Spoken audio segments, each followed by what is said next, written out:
Give me the Cliff's Notes. What is it about? No, don't sit down. I really need your help. Trust me, I don't know what it's about. It's the quantum. Oh, that's the way. Okay, cool. I didn't know the name for it. I was just like, I'm gonna make a rap song about that. Then I'm gonna get this goat tattooed on my hand. Touchdown. Wave particle duality, soybeans, Kingdom Hearts, Sherlock Holmes, circus elephants, and Harmon Killebrew. Bill Nye. And Bill Nye the Science Guy. We got it. You got it. You ready? You ready? Yes, I can feel it. I can feel it. Yeah, no. Bill. Bill Nye the Science Guy finally retired, let the character die. He grew his beard out and let his hair just fly. Yeah, see, you saw him at that opening of that Minnesota Science Center, right? He didn't tip you, left you no dimes in that night. But I'm sure he was a nice guy, but his pockets are kind of tight, so he didn't slip on them bills when you came in. Almost selected you right. That's all right. Almost only counts in horseshoes and hand grenades, and almost only counts in Bill Nye making you paid. So that's all right. We like Bill Nye because he came out and he played, but he didn't leave you with any prize money, so fucking that day. So he fucking dipped and left and finally called it quits, but Bill Nye the Science Guy retired from all this mess. He used to talk about wave particle duality for all the kids, and I used to understand it before I started drinking whiskey like a fish. And then all of a sudden I forget that I wrote a song about it, and I didn't even know what it was called until this angel shouted out it. And so then all of a sudden I was like, yeah, I know what you're talking about. I didn't spend all my time in high school watching baseball guys now, or playing fantasy games on my Game Boy style. Yeah, sure, I read all my science books and I memorized it all down, but the fact of the matter is I didn't do any of that crap, kid. See, I spent all my time playing fantasy games and that was it. Middle school was all about baseball cards. I get my Beckett baseball card monthly and I would change all the prices on them, dog. Had everything inside of a case. It would arrive on the day and I'd sit there with the tape and I would change the prices on display. Then all of a sudden it changed. Gave that sports away because I couldn't hit a curveball, so I was like, fuck that game. And then I got into skateboarding and gangster rap music, and then I started to play fantasy games and acting stupid, and I had no friends, but my friends were on that little Game Boy cassette that I would play all alone and shit, and some goddamn Kingdom Hearts. It would just tilt my fucking mind. I would play that till the battery died and be like Sherlock Holmes all night. Yeah, and I'm not even lying. I'm not even trying to make these topics fit. This is exactly what I was like when I was a 13-year-old kid.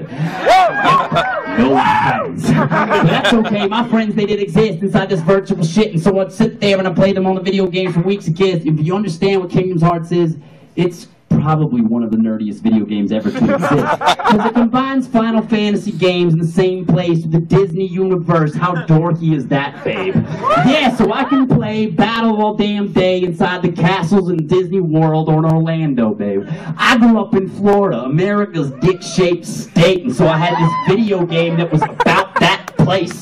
So I was like, oh my God, put it in my face. And so I would play all day with Mobb Deep in my tape. Yeah.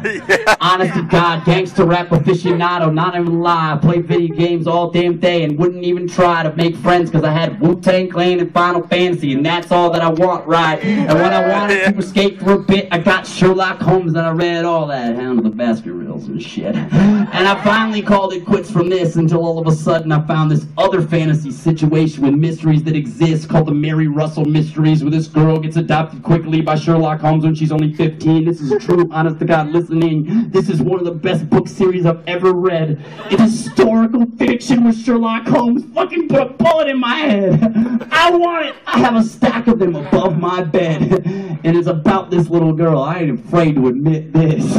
I read this little book about this girl who solves mysteries back in the World War era of Britain before the fall of the whole thing. Yep, before the empire cracked and crumbled. This is what I do. When all y'all are like, that guy's a famous rapper working with Bonnie.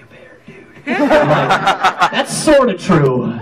But when I leave the studio room, I'm in my bedroom playing goddamn video games on my iPhone, dude, because I jailbroke it quick so I could put Game Boy on it so I could play Final Fantasy Tactics because I still ain't got no friends. No, I'm just kidding. I got friends, but I don't hang out with them because I play shows with them. They put rooster sounds in crowds and shit. Yep, that's my posse. Come on, let's bring it in real quick. Nice. That's the rooster crow that wakes me up every morning, right? Plain old Bill for real. Give him a round of applause. Yeah! Drop that beat and bring it in. We can talk about no, you play the Friends instrumental? Fucking A, let's do it. We can rap over quickies. So we got this beat, the instrumental touched upon. There was other topics I was supposed to hit in the song. There was the quantum physics topic I'm supposed to hit, and got that Sherlock Holmes. I got that fucking counted physics. I got that Final Fantasy Tactics. I got this soybean was the last topic I forget. And there was one last one, that was it. Soybeans and circus elephants. Okay, so I'm gonna tell you how it is. There was a time when I was 5th grade, a nerdy little kid, and I went on a field trip to watch a circus quick. This is a true story, Barnum and Bailey, true as shit. So I was there with all the kids and their friends, and all the rich kids bought all the toys that mom would spend. But my mom couldn't afford to come, she had to work a job. So when the kids were like, I want those toys you got, I was like, ah shit, I only got these 2 quarters, what can I buy with this? And they scoffed at me quick. So after that I was, fuck the circus, fuck a goddamn elephant that's kidnapped on purpose. So I started getting vigilante working, and I hate these, those guys are fucking absurd. But still, I'll start invading the circus now, armed with the pocket of fucking soybeans child. So when the elephants gathered around, I throw them out. They start to stampede, they knock the whole tent down. That's my gangsta rap action and Argus captain. I ain't caught a Glock pack, and this is how it happens. I ain't gonna bust child rule at a prison. I'm on a bunch of circus elephants about a Barnum Bailey listen. So that's the thug shit that I'm living. These are my friends, Primo Bill and a bunch of elephants kidding. So thank you. This has been a lot of fun tonight. My name is Astronautalis. I got one more on this mic. Friends, a lot of us have been. It's been a lot of fun inside your baby spitting these raps.